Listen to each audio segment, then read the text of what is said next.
gagudde lw'amaanyi ga bbomu. Bwe kinesitula ennyumba nekka. Ekyalo kisatidde ebbomu ebadde etwalibwa nga scrap bwe batuse n'erumya abantu, ennyumba mwebadde bwekutte omuliro.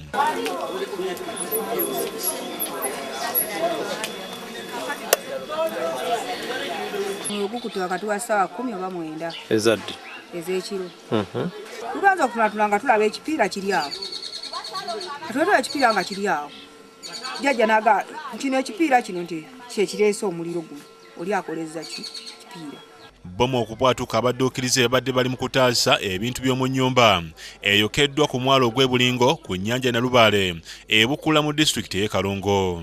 Abapookya Vincent Salo emyaka 34 ng'ono yasinze okuyisibwa obubi obuganga obwetabuddemu n'omuliro bwe bwamwokezza omukono n'amaaso nga bwe bamutuusiriza mu ddooli ya Mukwano kiriniki ng'ataawa.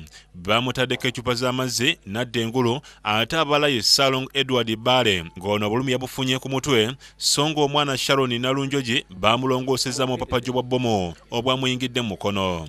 Ssentebe w'ekyalo Kasimu Sempala annyonnyodde nti emyaka gyetolodde ng'abavubi basudde kibbomu ng'olwakirabako obutalavu nga n'emipiira gyakiyitaako ne batakitegeera nti munda kiramu.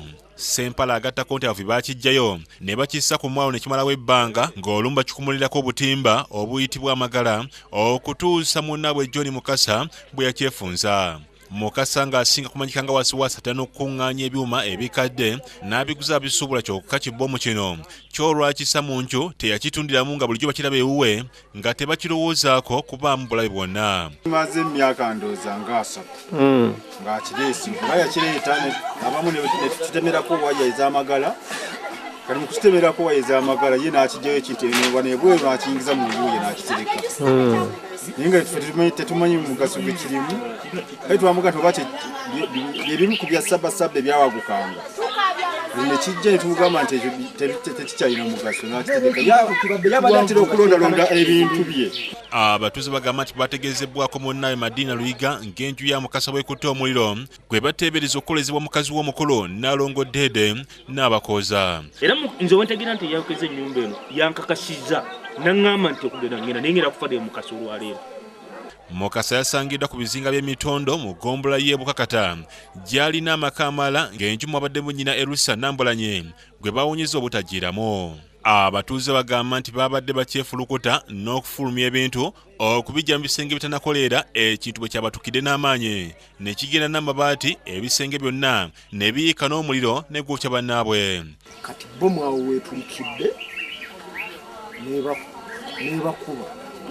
Watusenga bw'owulira omupiira gwa mmotoka bwe gubaluka bwebba nekiroka kisuka mu bbanga ne kitwala amabaati nga kidduka kikkirira emmanga kati ababadde okumpi ennimi zino ez'omuliro zivuddeyo ne zibookya.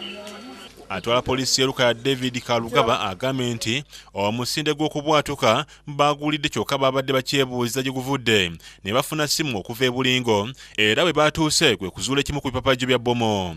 Kalugaba ng'alaga abatuuze ekipapajjo kino abalabudde obutagiza okwerondalonda n'ebyuma bye batamanyi n'agamba nti bbomu eno y'emu kwezi ezawandagala mu kitundu mu ntalo za 1979 ezamanyika nga Sabasaba.